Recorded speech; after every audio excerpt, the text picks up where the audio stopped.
السلام عليكم خوتي، كي دايرين؟ لاباس عليكم؟ هانيين اموركم؟ اليوم غادي نهضروا على واحد الموضوع اللي هو زوين بزاف، اللي هو الاسهال عند الفريخات.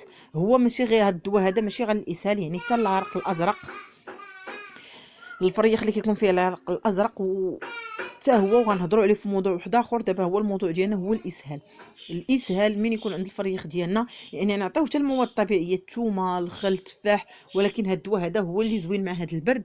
كما كتشوفوا كنديروا 5 نقاط في الشرابه.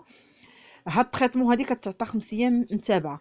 كما كندير انايا والزوج ديالي كنعطيوهم لهم حتى العشيه. من الافضليه كنعطيوهم لهم في العشيه كيشربوا منه، وفي الصباح كنبدلوا لهم الماء، كنغسلوا الشرابه وكنبدلوا لهم الماء، كنعطيوهم الماء عادي.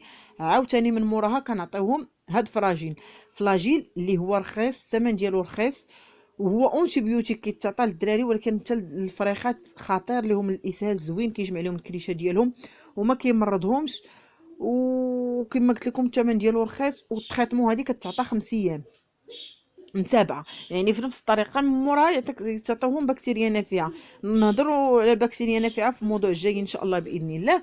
هما كما كتشوفوا هذه هي الكرتونه ديالو. الثمن ديالو رخيص، راه ما غاليش بزاف.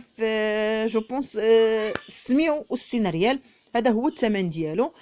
وكيبقى يعني كيبقى عندك، ماشي كيموت ولا شي حاجه، كيبقى يعني كتستعمليه وكتعاودي. نتمنى لا عجبكم لا فيديو تابوناو عندي باش يوصلكم كل جديد ديالي ان شاء الله.